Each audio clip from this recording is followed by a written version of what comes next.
So hello everyone, so I hope you all are doing well. So start करते हैं अपना third chapter का second lecture. ठीक है, सो हमने जो फर्स्ट लेक्चर था relating to third chapter of SP, उसमें हमने इंट्रोडक्टरी पार्ट प्लस हमने classification of share capital which is very important to understand chapter 3 को समझने के लिए। तो जरूर वो वाला वीडियो देख लेना, फिर ही ये कंटिन्यू करना। ठीक है, today we learn method of issue of shares. सिर्फ ये छोटा सा पार्ट जो इशू ऑफ शेयर्स में दिया हुआ है वो मैं आपको बताने वाली हूँ कि उन्होंने क्या बोला है कि देखो, हम जब भी एक कंपनी स्टार्ट करते हैं, एक न्यू प्रोजेक्ट स्टार्ट करते हैं, तो हमको क्या कैपिटल की जरूरत पड़ती है, which is very important in fact to expand and diversify also. हमको मतलब एग्जिस्टिंग कंपनी को अगर हमको एक्सपैंड करना है, डाइवर्सिफाई करना है, तो भी हमको पैसे की जरूरत पड़ती है। या हमको जो ओल्ड डेट्स है, क्रेडिटर्स, उनको पैसा देने की बारी आई, जो डिबेंचर्स है उनको पैसे देने की बारी आई, तो हम अगेन हमको क्या लगता है, वी नीड मोर मनी। तो जो ये सारी चीजें हैं, या तो हम लोन के थ्रू कंप्लीट कर सकते हैं, लोन लेके, या तो हम शेयर्स बोरो करके, मतलब शेयर इशू करके, डिबेंचर इशू करके, बॉन्ड इशू करके ये सारी नीड कंप्लीट कर सकते हैं। ये सारी चीजें हमने चैप्टर नंबर 2 में पढ़ रखी है। सो अगर आप शेयर्स की बात करो तो शेयर सेल, दो टाइप के शेयर सेल हो सकते हैं कंपनी में, एक प्रेफरेंस शेयर्स और इक्विटी शेयर्स। एंड जो इंपॉर्टेंट टाइप ऑफ शेयर्स है जो इस चैप्टर में कवर किया गया है, इट इज इक्विटी शेयर और ऑर्डिनरी शेयर, जिसे हम थर्ड 3.3 वाला जो टॉपिक नंबर है उसे बहुत डिटेल में हम पढ़ेंगे, जो कि बोलता है method of issue of shares. तो जैसे कि आप देख रहे हो, we have a 4 method ABCD।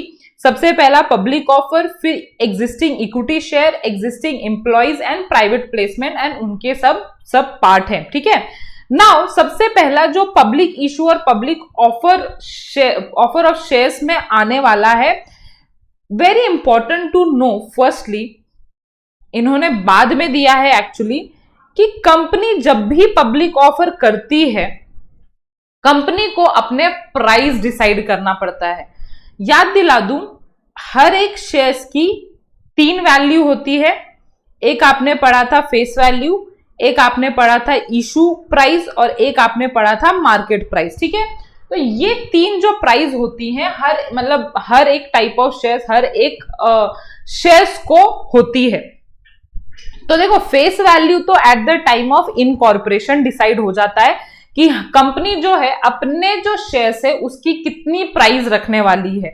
तो वो तो प्रमोटर्स के हाथ में रहता है, वो एक्सपर्ट्स के हाथ में रहता है कंपनी के, but which is in the control power of company is issue price. कहने का मतलब है, देखो ये क्यों इशू प्राइस भी डिसाइड करना क्यों इंपॉर्टेंट है, एंड इशू प्राइस होता क्या है। सबसे पहले तो issue price is that price which you are going to quote in front of public, कि मेरा जो वैल्यू है शेयर्स का वो कितना है, ₹10 ही है, बट देते वक्त मैं आपको वो 20 रुपए से दूंगा। अब वो आप बोलोगे मैम, कोई भी इंसान उसके फेस वैल्यू, मतलब उसके ओरिजिनल वैल्यू से बढ़ के वैल्यू पे क्यों शेयर्स खरीदेगी? ऑफ कोर्स बहुत लोग खरीदेगी, इंटरेस्टेड रहेगी, क्योंकि देखो क्या हुआ था, जब कंपनी नई नवेली थी तब फेस वैल्यू पे ही आप खरीदते। ये तो 100% श्योर है कि कंपनी ने अभी तक कुछ नया किया नहीं है। लेकिन बहुत सारी कंपनी ऐसी होती है कि वो एग्जिस्टिंग कंपनी है, उनकी ब्रांड वैल्यू इतनी ज्यादा है, प्रमोटर्स ने ऑलरेडी इतना नाम करके रखा है। जैसे कि फॉर एग्जांपल नायका है ना, नायका का नाम तो सुना होगा मोस्ट ऑफ द गर्ल्स ने। Nykaa is one of the beauty products, ठीक है, कॉस्मेटिक प्रोडक्ट्स में एक ब्रांड है। तो जब मतलब उसकी जो ओरिजिनल प्राइस थी वो ₹10 है फेस वैल्यू, बट जब इशू प्राइस डिसाइड हुआ कंपनी के थ्रू, इट इज ₹900। मतलब जिसकी ओरिजिनल प्राइस सिर्फ 10 रुपए है, वो अपने जो पब्लिक है उसको कोट कर रही है, हम 900 में बेचेंगे, एंड कोई खरीदने को रेडी है। यस, मेनी पीपल लाइक मतलब पागल हो गए थे वो शेयर्स को खरीदने के लिए और बहुत ज्यादा टाइम्स वो शेयर सब्सक्राइब हुआ था। तो ऐसा बिल्कुल भी मत समझना कि, क्योंकि क्या होता है जब कंपनी स्टैब्लिश्ड कंपनी नहीं होती है तब कोई रेडी नहीं रहता, लेकिन जब कंपनी बहुत स्टैब्लिश स्ट्रॉन्ग फाइनेंशियल रिकॉर्ड रहते हैं, स्ट्रॉन्ग डायरेक्टर्स रिकॉर्ड रहते हैं, तो कोई भी कंपनी जो है अगर अपना प्राइस कोट करती है अपने फेस वैल्यू से ज्यादा, और अगर वो इन्वेस्टर्स को तब भी फ्रूटफुल लग रहा हो तो इन्वेस्टर जरूर इन्वेस्ट करेंगे। तो ये जो इशू प्राइस है वो कंपनी के ऊपर है कि वो कितना इशू प्राइस कोट करना चाहते हैं। ऑफ कोर्स फेस वैल्यू से तो कम नहीं कर सकती, फेस वैल्यू से ज्यादा ही करना पड़ता है। तो याद रखना फेस वैल्यू क्या है, इशू प्राइस क्या है और मार्केट प्राइस तो आपको पता ही है। Market price it is not in the control of public also, it is not in the control of company also, it is decided by two force, that is demand and supply। जो market में demand and supply होता है उस पे से ही decide होता है कि शेयर्स की प्राइस क्या रहने वाली है। तो देखो अभी जो इशू प्राइस है, हम किस चीज की बात कर रहे हैं, इधर इशू प्राइस इधर लिखा नहीं हुआ है, but of course market price तो कंपनी के कंट्रोल में नहीं है, फेस वैल्यू भी कंपनी के कंट्रोल में नहीं है। तो ये इशू प्राइस की ही इधर बात चल रही है कि प्राइसिंग डिसाइड करना, मतलब कौन सा प्राइसिंग डिसाइड करना, इट इज इशू प्राइस। देखो दो मेथड होते हैं इशू प्राइस डिसाइड करने के, एक fix price issue method and दूसरा book building method. Fix price issue method is simply कि आप एक प्राइस कोट कर देते हो। प्रोस्पेक्टस क्या होता है, मैंने पिछले ही लेक्चर में बताया था। प्रोस्पेक्टस वो डॉक्यूमेंट है जो पब्लिक को दिया जाता है कि ये हमारा रिकॉर्ड है, पास्ट रिकॉर्ड, फ्यूचर में हम क्या करने वाले हैं, हमारा अब तक का क्या हुआ है, मतलब पूरी हिस्ट्री कंपनी की, है ना। तो जो भी इंटरेस्टेड रहते हैं वो रीड करते हैं केयरफुली और उसके अकॉर्डिंगली जो पब्लिक है वो इन्वेस्ट करती है। बट उससे पहले, आगे का लेक्चर कंटिन्यू करने से पहले एक छोटी सी इंफॉर्मेशन थी कि एसजीसीए के लेक्चर्स दो तरीकों से चलते हैं। एक यूट्यूब सीरीज जैसे आप हमें अभी देख रहे हो, और दूसरा हमारे खुद के प्रीमियम ऑनलाइन लाइव क्लासेस चलते हैं जहां पे आपको ये सारे टीचर्स आके उनके रिस्पेक्टिव सब्जेक्ट पढ़ाते हैं। और ये जीमीट पे होता है, लाइव सेशन होता है, interaction at a best level होता है। और अगर आपके कुछ लेक्चर मिस भी हो जाते हैं तो उनकी रिकॉर्डिंग फैसिलिटीज आपको मिल जाती हैं। ये जो आप स्क्रीन पे देख रहे हो ये सारे एडिशनल बेनिफिट्स हैं जो आपको प्रीमियम बैच ज्वाइन करने पे मिलेंगे। एसजीसीए आपको ये सारे कोर्सेज प्रोवाइड करता है, और अगर आप इनमें से कोई भी कोर्सेज के लिए इंटरेस्टेड है तो आप हमें ये दिए गए नंबर पे व्हाट्सएप या मैसेज कर सकते हैं। तो okay, so coming to our topic that is fix price issue method. जैसे मैंने आपको बोला था, जब भी पब्लिक ऑफर होता है तो पब्लिक ऑफर करने से पहले क्या करना पड़ता है, कंपनी को अपने शेयर की प्राइसिंग डिसाइड करनी पड़ती है। और वो प्राइसिंग क्या होगी, ऑफ कोर्स इशू प्राइस होगा। क्यों होगा वो भी हमने डिस्कस कर लिया है। और वो प्राइस कहां पे मेंशन होता है, तो कंपनी जो प्रोस्पेक्टस देती है, कंपनी जो जिसके थ्रू इनवाइट करती है, उसको ही हम प्रोस्पेक्टस बोलते हैं, उसमें मेंशन रहता है। तो ध्यान से सुनना, फिक्स प्राइस इशू मेथड और बुक बिल्डिंग मेथड में क्या डिफरेंस है। तो फिक्स प्राइस इशू मेथड में इतना ही सिंपल कंसेप्ट है कि कंपनी आपको अपने प्रोस्पेक्टस में जो क्वांटिटी, नंबर ऑफ शेयर्स है एंड जो प्राइस ऑफ शेयर्स है, ये दोनों चीज मेंशन रहेगी कंपनी के प्रोस्पेक्टस में कि हम इतने नंबर ऑफ शेयर्स और इतने प्राइस पे पब्लिक को ऑफर कर रहे हैं। अगर ये दोनों डिटेल्स जो है वो मेंशन है प्रोस्पेक्टस पे, तो सिंपल सी बात है, ये फिक्स प्राइस इशू मेथड है।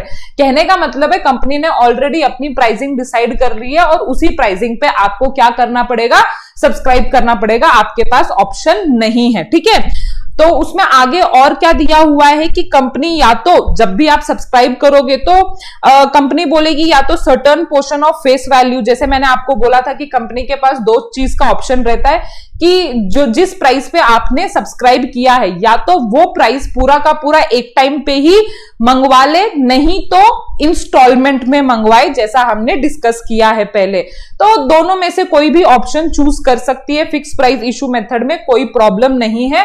बट फ्रैंकली स्पीकिंग आज के टाइम पे जो ऑप्शन चूज किया जा रहा है इलेक्ट्रॉनिक मेथड में, वो ऐसा ही है कि at the time of subscription he company ये प्रेफर करती है कि हम सारा का सारा पैसा सब्सक्राइबर से उसी टाइम पे ले ले जब जो सब्सक्राइबर होते हैं सब्सक्राइब करते हैं शेयर्स को। ठीक है, अब आगे एक डिसएडवांटेज जुड़ी हुई है फिक्स इशू प्राइस मेथड से। जब आप बुक बिल्डिंग मेथड पढ़ोगे तो उसमें मतलब आपको समझेगा कि ये डिसएडवांटेज क्यों है, उधर वो एडवांटेज कैसे मिल रहा है।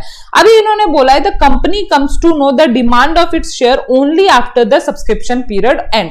आपको मतलब आपके नॉलेज के लिए मैं बता देती हूँ, जब भी कंपनी ऑफर करती है अपने शेयर्स तो एक पीरियड होता है, ऐसा नहीं कि 6 महीने तक उनका जो सब्सक्रिप्शन डे होता है वो ओपन रहता है, नहीं, मैक्सिमम 5 डेज के लिए वो जो सब्सक्रिप्शन पीरियड है वो ओपन रख सकती है ना। ऐसा डे दिया जाता है लोगों को कि हम कौन से दिन से, जैसे कि फॉर एग्जांपल 3 जून से लेके 3, 4, 5 जून तक जो सब्सक्रिप्शन है वो आप कर सकते हो, तो इसे हम बोलते हैं कि इतने दिन तक आप सब्सक्राइब कर सकते हो। तो होता क्या है कि जब बुक बिल्डिंग मेथड में हम जाते हैं तो जो कंपनी है वो हर एक दिन उसे पता चलता है कि लोगों से हमारे शेयर्स के लिए कितनी डिमांड आई है, ठीक है। मतलब कि आज लोगों ने कितना इंटरेस्ट बताया, फिर 4th को कितना इंटरेस्ट बताया, 5th को कितना है, मतलब ड्यूरिंग दी सब्सक्रिप्शन पीरियड उनको वो सारी चीजें पता लग रही होती है कि कितना लोगों से हमारे शेयर्स के लिए सब्सक्रिप्शन आ रहा है।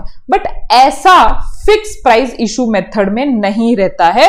वो बोलते हैं आप कोई भी सब्सक्रिप्शन पीरियड रखो, 5 दिन का रखो, 3 दिन का रखो, लेकिन आपको ये चीज का नॉलेज कि आपके शेयर्स को कितना इंटरेस्ट आया है, मतलब कितना लोगों ने सब्सक्रिप्शन किया है, वही बोल सकती हूँ क्योंकि वो एक इंटरेस्ट की तरह है।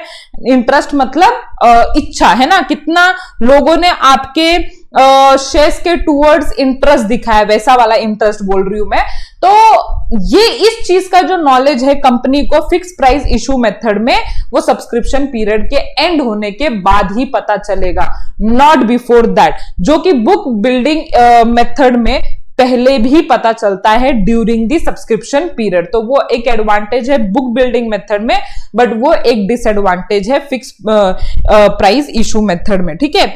और company as book building method में भी ऐसा ही होता है कि कंपनी अपने शेयर्स को एट पार इशू कर सकती है या प्रीमियम। एट पार मतलब जितना फेस वैल्यू है उतने का उसे ऑफर करना पड़ेगा, नहीं तो एट प्रीमियम। मैंने आपके साथ डिस्कस किया था कि फेस वैल्यू क्या होता है, इशू प्राइस क्या होता है। तो फॉर एग्जांपल अगर फेस वैल्यू ₹10 है तो कंपनी के पास ऑप्शन है कि आप फेस वैल्यू पे ही आप ऑफर करें पब्लिक को कि इतने रुपए पे आप हमारे शेयर्स को खरीद सकते हैं, या कंपनी बोलेगी हम 15 रुपए पे आपको ऑफर करते हैं, दैट इज ये क्या बन जाएगा, इशू प्राइस बन जाएगा। तो जो भी डिफरेंस रहता है उसे हम प्रीमियम बोलते हैं। तो इसे बोलते हैं कब, जब कंपनी अपने शेयर्स को प्रीमियम में इशू करती है। तो कंपनी के पास ऑप्शन है, ये कंपनी का कंपनी डिसाइड करती है whether they want to issue their shares at par मतलब एट फेस वैल्यू और सम प्रीमियम पे वो इशू करना चाहती है। मैम डिस्काउंट पे हो सकता है क्या? नहीं, कभी भी कंपनी अपने शेयर्स जो है डिस्काउंट पे इशू नहीं कर सकती है। ये कंपनी लॉ का एक वन ऑफ दी लॉ है जो बोला गया है, ठीक है। तो फिक्स प्राइस इशू मेथड कहां कहां पे यूज होता है? तो it is use in public issue, right issue and ESOS, जो कि हम इधर पढ़ने वाले हैं, ठीक है। तो इस केस में आप फिक्स प्राइस इशू मेथड देखते हो। यस, तो मैं आपको अभी बोल रही थी ना कि प्रीमियम, जब हम शेयर्स को प्रीमियम पे इशू करते हैं तो उसका मतलब क्या होता है। तो इस वाले पार्ट में आपको एडिशनल इंफॉर्मेशन वही दी हुई है कि अगर 100 रुपए का फेस वैल्यू और अगर कंपनी ने 150 का ऑफर किया है तो 50 रुपए को हम क्या बोलेंगे, प्रीमियम बोलेंगे, ठीक है। तो ये जो फेस वैल्यू का प्राइस है वो तो शेयर कैपिटल में जाएगा बैलेंस शीट में, लेकिन जो 50 रुपए का जो आया है पैसा वो कंपनी के सिक्योरिटी प्रीमियम अकाउंट में जाता है। अब ये देखो कैपिटल जो पैसा है वो तो हम कहां कहां पे यूज कर सकते हैं, मतलब कि हम कोई भी फिक्स एसेट ले सकते हैं, उसका कुछ भी जो भी कंपनी उस पैसे का जो भी प्रोस्पेक्टस में उन्होंने लिखा था कि हम इस शेयर कैपिटल जो हम मंगवा रहे हैं आपसे उसका क्या करना चाहते हैं उसके लिए वो यूज करेंगे। बट सिक्योरिटी प्रीमियम के लिए वो फ्रीडम नहीं है क्योंकि सिक्योरिटी प्रीमियम को यूज करने का जो लॉ है वो कंपनीज लॉ ने दिया हुआ है कि आप एज पर कंपनीज एक्ट जो सिक्योरिटी प्रीमियम है वो कहां कहां पे यूटिलाइज कर सकते हो। तो इस 4 जगह पे ही वो यूज हो सकता है। तो ये 4 चीजें हैं, वो पढ़ लेना आप। वैसे भी additional information exam point of view नहीं आता है। इसमें से अगर कोई डाउट रहेगा तो आप मुझे कमेंट बॉक्स में बता सकते हो, नहीं तो मैं टाइम टू टाइम ये आपके साथ डिस्कस करने वाली हूं कि बोनस शेयर्स क्या होते हैं, प्रिलिमिनरी एक्सपेंसेस क्या होते हैं। तो ये सब चीजों के लिए वो जो सिक्योरिटी प्रीमियम है ये सारी चीजें के लिए यूज हो जाता है। Now very important topic that is book building method. Book building method ये समझना बहुत इंपॉर्टेंट है। प्लीज ये ध्यान से समझना कि बुक बिल्डिंग मेथड होता क्या है। तो उसके लिए मैं थोड़ा रिकॉल करूंगी कि फिक्स प्राइस इशू मेथड क्या था, जहां पे कंपनी ने ऑलरेडी अपने प्रोस्पेक्टस में क्या डिस्क्लोज कर दिया था, कंपनी कितने नंबर ऑफ शेयर्स इशू कर रही है प्लस कितने प्राइस पे कर रही है। बट अगर कंपनी इन दोनों चीजों को अभी डिस्क्लोज नहीं करती है अपने प्रोस्पेक्टस में, तो उसको ही हम बुक बिल्डिंग मेथड बोलते हैं। नाउ पॉइंट इज कि क्यों ये चीज पहले इन एडवांस रिवील नहीं होता है। तो देखो क्या होता है, प्रैक्टिकल प्रॉब्लम क्या होता है मोस्ट ऑफ द कंपनीज को, कि कंपनी जब पहली बार जब अपने शेयर्स इशू कर रहे होते आईपीओ के थ्रू, है ना, इनिशियल पब्लिक ऑफरिंग के थ्रू, तो कंपनी को यह समझ में नहीं आ रहा होता है कि हमारी कंपनी को कितना भाव मिलेगा, मतलब कि कितने लोग हमारी कंपनी के टूवर्ड्स अपना इंटरेस्ट दिखाएंगे। तो बहुत मुश्किल हो जाती है कि एक्चुअली हम कितने नंबर ऑफ शेयर्स इशू करें, है ना। एक तो ये जानना बहुत मुश्किल होता है, दूसरा कितने प्राइस पे करें, क्योंकि लोग हो सकता है कि मतलब कि हम 100 रुपीज पे अपना शेयर इशू कर रहे हैं, बट हो सकता है लोग 100 रुपीज पे खरीदने को रेडी नहीं है। In fact they are ready to buy all shares at 90 rupees, है ना, मतलब 100 रुपीज देने को रेडी नहीं है बट 90 रुपीज। अभी देखो आप बोलोगे मैम ठीक है ना, हम 100 रुपीज पे इशू करके देख लेते हैं क्या जाता है, बाद में हम 90 रुपीज, अगर नहीं हुआ सब्सक्राइब तो बाद में हम 90 रुपीज कर देंगे। नहीं, ऐसा नहीं होता एक्चुअली। अगर आप प्रैक्टिकल प्रॉब्लम देखोगे तो एक बार कंपनी जब इशू कर देती है और अगर उनके जो शेयर्स हैं वो 90% तक सब्सक्राइब नहीं होते हैं तो कंपनी को पूरा रिवर्स बैक करना पड़ता है, मतलब जो जितने भी पैसे आए हुए रहते हैं वो रिफंड करना पड़ता है, मतलब टोटल पैसा उनको रिफंड। एंड इन सारी चीजों में इतने पैसे खर्च हो जाते हैं और दोबारा ये सारी चीजें करना अफोर्डेबल एंड मतलब पूरा रीस्टार्ट करना किसी भी आम कंपनी के लिए तो वो पॉसिबल नहीं हो पाता है। तो इसीलिए ये सारी चीजें सोच समझ के करनी पड़ती है। तो उसके लिए कंपनी लॉ ने बुक बिल्डिंग मेथड बोला है कि ठीक है, आप नई कंपनी हो, आपको अनुमान नहीं आ रहा है, तो आप ये दोनों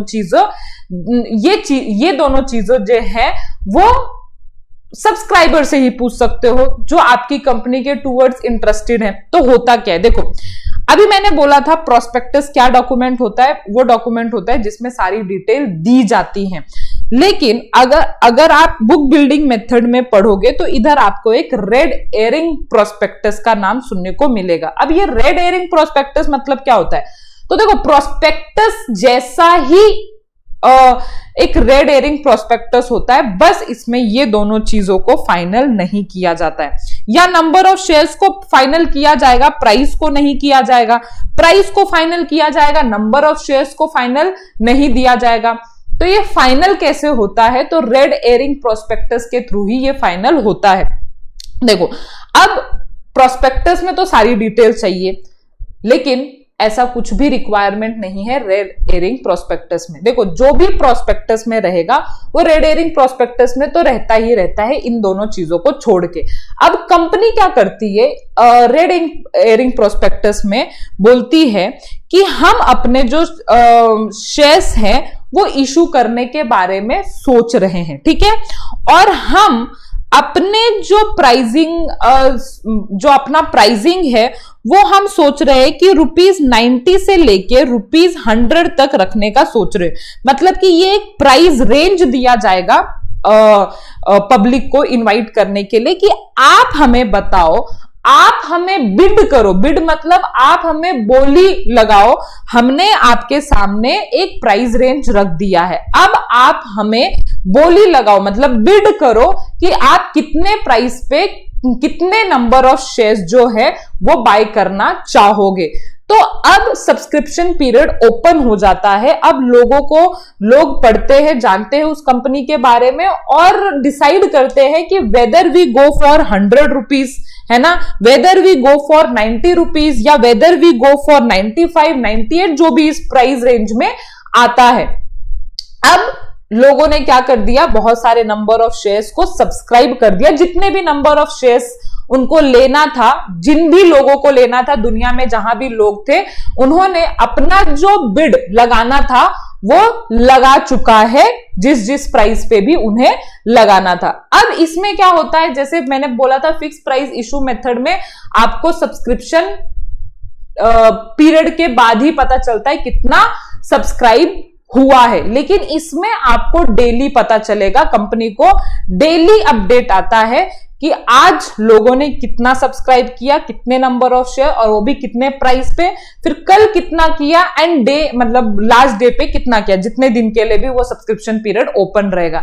इसमें ये एक एडवांटेज है। और प्लस दूसरा एडवांटेज मुझे ये दिखता है कि इसमें कंपनी को एटलीस्ट लोगों के तरफ से ही उनको उनका जो सारी चीजें हैं वो पता लग जाती है कि लोग कितने नंबर ऑफ शेयर्स खरीदने को रेडी हैं, कितने प्राइस पे। तो ये एक बुक बिल्डिंग मेथड में ये कुछ अलग है, जहां पे कंपनी खुद नहीं डिसाइड करती number of shares and price, ये लोगों से ही एक आइडिया लेती है और फिर डिसाइड करती है कि what will be our number of shares जो हम इशू करेंगे और what will at what price, मतलब जिस प्राइस पे भी लोगों ने maximum number of shares subscribe किया रहेगा, एटलीस्ट ऑफ कोर्स वही क्या होगा, फाइनल प्राइस होगा। तो ये बिडिंग प्रोसेस के थ्रू अगर कंपनी अपनी प्राइसिंग डिसाइड करती है तो उसे ही हम बोलते हैं बुक बिल्डिंग मेथड। ठीक है, तो देखो बोला हुआ है कि कंपनी इधर क्या इशूअर कंपनी मतलब जो कंपनी इशू कर रही है शेयर्स, वो डिटरमाइन करती है अपने नंबर ऑफ शेयर्स या इशू प्राइस डिटरमाइन करती है by bidding process. Bidding process मतलब ऑक्शन, बोली लगाती है कंपनी कि देखो हमने इतने इतने नंबर ऑफ शेयर्स तो दिए हैं, अब आप हमें इंटरेस्ट बताओ कि आप कितने नंबर ऑफ शेयर्स एंड कितने प्राइस पे खरीदना चाहोगे। और ये सारी डिटेल जो है वो नॉर्मल प्रोस्पेक्टस में नहीं, वो रेड हेरिंग प्रोस्पेक्टस में दी जाती है। देन आगे क्या दिया हुआ है कि विच कंटेन प्राइस रेंज, उसमें रेड हेरिंग प्रोस्पेक्टस में फिक्स प्राइस नहीं होता है, प्राइस रेंज होता है। ठीक है, जो सबसे छोटा वाला प्राइस रहता है उसको हम बोलते हैं फ्लोर प्राइस। ठीक है, इसको हम क्या बोलेंगे, फ्लोर प्राइस बोलते हैं। और जो बड़ा प्राइस रहता है उसको हम बोलते हैं कैप और अ सीलिंग प्राइस। ठीक है, इधर लिख देना कैप और अ सीलिंग प्राइस। ठीक है, बड़ा वाला जो प्राइस रेंज में जो सबसे मैक्सिमम वाला अमाउंट रहेगा उसे कैप प्राइस या तो हम सीलिंग प्राइस बोलते हैं, एंड जो छोटा वाला प्राइस होता है उसे हम फ्लोर प्राइस बोलते हैं। ठीक है, नाउ कंपनी अब देखेगी, जब सारा बिडिंग प्रोसेस हो जाता है, कंपनी अब देखेगी कौन से प्राइस पे मैक्सिमम नंबर ऑफ शेयर्स जो है वो सब्सक्राइब हो रहे हैं और उसी प्राइस को क्या बोल देगी, फाइनल प्राइस। और उस फाइनल प्राइस को हम क्या बोलते हैं, cut off price. Cut off price मतलब कि वो प्राइस जिस पे कंपनी ने डिसाइड किया। फॉर एग्जांपल 98 वो प्राइस था जहां पे कंपनी ने देखा कि यस ये प्राइस बेस्ट प्राइस है, जहां पे सारे के सारे या मोस्ट ऑफ दी शेयर्स जो है वो सब्सक्राइब हो रहे हैं, तो इसको हम फाइनल प्राइस या कट ऑफ प्राइस बोलेंगे। ठीक है, तो bidding investor can bid any number of shares they are willing to buy at any price within the price band. जो बिडिंग है वो 5 दिन के लिए ओपन रखा जाता है और जो भी पैसा आता है एप्लीकेशन मनी के थ्रू वो लीड मर्चेंट बैंकर को सबमिट किया जाता है एज अ बुक रनर। मतलब लीड मर्चेंट बैंकर क्या होता है, मतलब इसमें क्या होता है, कंपनी पैसा कलेक्ट नहीं कर रही होती है, कंपनी के एजेंट्स पैसा कलेक्ट कर रहे होते हैं। जो उन्होंने अपने मिडिलमैन अपॉइंट किए रहते हैं। मतलब पैसा कौन कलेक्ट करेंगी? Lead merchant banker. और बुक में एंट्री कौन करेगा कि कितने पैसे कहां से आए? तो वो होगा book runner who enters the bid in the book. After bidding is over company fixes the cut off price. ठीक है, बिडिंग ओवर होने के बाद वो कट ऑफ प्राइस डिसाइड होगा। जो कैसे डिसाइड होगा ये डिस्कस कर दिया है। Which will be based on the highest price और best price at which the all share are offer can be sold. Company issue a prospectus which contain the final price. Later on जब red herring prospectus का काम इतना ही था कि वो bidding करवा के हमारे पास बिड लेके आ जाए, लेटर ऑन जब कंपनी अपना प्राइस फिक्स कर देती है तो वो वाला जो प्राइस है वो प्रोस्पेक्टस में रिकॉर्ड किया जाता है और फाइनल फिर प्रोस्पेक्टस में फाइनल प्राइस लिखा जाता है। ऐसा नहीं कि रेड एरिंग प्रोस्पेक्टस आपने दे दिया तो प्रोस्पेक्टस की कोई जरूरत नहीं। Red herring prospectus temporary prospectus था जो बिडिंग के लिए यूज हुआ था। अब आपको जो प्रोस्पेक्टस है वो ड्राफ्ट करना पड़ेगा विद कितने नंबर ऑफ शेयर्स आपने एक्चुअली दिए हैं और प्लस कितने प्राइस पे दिए हैं। ठीक है, so book building method is use for IPO and FPO. ये दोनों मेथड के लिए ही यूज होता है बुक बिल्डिंग मेथड। तो आई होप आपको ये सारी चीजें अच्छी तरह से समझी हो, है ना। मतलब ये दो चीज अगर आप समझ गए, मैं बहुत अच्छे से समझा रही हूं, अगर आपको दो चीजें ये अच्छी तरह से समझ गई तो ये बहुत सिंपल है। क्या? Initial public offer and further public offer समझने के लिए देखो, इनिशियल पब्लिक ऑफर मतलब क्या होता है? जब कंपनी पहली बार अपने शेयर्स जो है वो पब्लिक को ऑफर करती है। देखो, प्राइवेट कंपनी कौन सी कंपनी होती है? प्राइवेट कंपनी ऐसी कंपनी जो शेयर्स है अपने में ही रखती है, पब्लिक को नहीं देती है। तो अगर ऐसी प्राइवेट कंपनी अपने शेयर्स पहली बार जनरल पब्लिक को बांटती है तो उसे हम बोलेंगे वो आईपीओ है। लेकिन जब वही पब्लिक कंपनी दोबारा अपने शेयर्स किसको देती है? पब्लिक को देगी, तो ऑफ कोर्स वो अब इनिशियल पब्लिक ऑफरिंग तो नहीं होगा क्योंकि वो ऑलरेडी इनिशियल पब्लिक ऑफर कर चुकी है। तो ये होगा FPO, further public offering. Simple सी बात है, ज्यादा टेंशन मत लो। जब कंपनी अपनी पहली बार शेयर्स जनरल पब्लिक को बांटती है तो उसे हम बोलते हैं आईपीओ। जब कंपनी दूसरी, तीसरी, चौथी बार अपने शेयर्स पब्लिक को बांटती है तो उसे हम बोलते हैं एफपीओ। तो देखो, initial public offer refers to the process of offering shares of a company to a public for a first time. जब फर्स्ट टाइम के लिए पब्लिक को किसी कंपनी के शेयर्स मिलते हैं, जैसे नाइका का हुआ था, इंडिगो का हुआ था, अभी रिसेंटली एलआईसी का हुआ था, तो ये सारी कंपनीज ने पहले अपने शेयर्स प्राइवेटली हेल्ड किए हुए थे, लेकिन पिछले साल ही कंपनी ने अपने शेयर्स जो है वो पब्लिक को ऑफर किए। तो वो जो ऑफर था वो आईपीओ का ऑफर था। ठीक है, मतलब कि इनिशियल पब्लिक ऑफरिंग था क्योंकि वो फर्स्ट टाइम हुआ था। ये न्यूली कंपनी भी करती है एंड एग्जिस्टिंग कंपनी जो ऑलरेडी सेटअप है लेकिन उन्होंने कभी पहले किया नहीं था, लेकिन लेटर ऑन वो कर रही है अपने लाइफ टाइम में, तो कर सकती है, कोई प्रॉब्लम नहीं है। The first time the company offer it shares to a public is called initial public offer. ठीक है, okay. Now before IPO company is not listed company and it shares is privately held. देखो, मैंने क्या बोला कि जब भी company जो रहती है, प्राइवेट कंपनी कभी भी अपने शेयर्स क्या नहीं कर सकती? पब्लिक को नहीं दे सकती। तो इसीलिए पब्लिक कंपनी को पहले क्या करना पड़ता है? अपनी कंपनी को पब्लिक कंपनी करनी पड़ती है, कन्वर्ट करनी पड़ती है। देन जैसे ही पब्लिक कंपनी अपने शेयर्स पब्लिक को देती है तो उसको पब्लिक कंपनी के अंडर भी लिस्टेड पब्लिक कंपनी के में कन्वर्ट करना पड़ता है। अगर आपको याद होगा तो आपने कुछ पढ़ा होगा 11th में कि प्राइवेट कंपनी होती है और दूसरी पब्लिक कंपनी होती है। प्राइवेट कंपनी तो कभी भी अपने शेयर्स क्या नहीं कर सकती? पब्लिक को ऑफर नहीं कर सकती। तो क्या कन्वर्ट करना पड़ेगा? उसे पब्लिक कंपनी में कन्वर्ट करना पड़ेगा। पब्लिक कंपनी में भी दो टाइप के कंपनीज रहते हैं, एक लिस्टेड और एक अनलिस्टेड। ठीक है, जो अनलिस्टेड रहते हैं, मतलब कहने का मतलब उनके जो शेयर्स है वो स्टॉक पे, मतलब स्टॉक एक्सचेंज पे नहीं लिस्टेड हुए हैं। ठीक है, लेकिन अगर आपको पब्लिक को शेयर्स देना है, ठीक है, मतलब बहुत लार्ज नंबर ऑफ पब्लिक को शेयर्स देना है, तो आपको क्या करने पड़ते हैं, अपना जो कंपनी है वो लिस्टेड में कन्वर्ट करना पड़ता है। यही चीज इधर आपको दिया हुआ है कि बिफोर आईपीओ, जब तक कंपनी आईपीओ नहीं करती है तब तक वो एक अनलिस्टेड कंपनी बन के रह सकती है, लेकिन जैसे ही वो इनिशियल पब्लिक ऑफरिंग करेगी तो उसे अपनी कंपनी किसमें कन्वर्ट, मतलब वो ऑटोमेटिकली क्या बन जाएगी, लिस्टेड कंपनी बन जाएगी, और उसके जो शेयर्स है can be bought and sold in the open market, that is stock exchange. Stock exchange पे पूरा एक चैप्टर है जो कि हम लेटर ऑन डिस्कस करेंगे।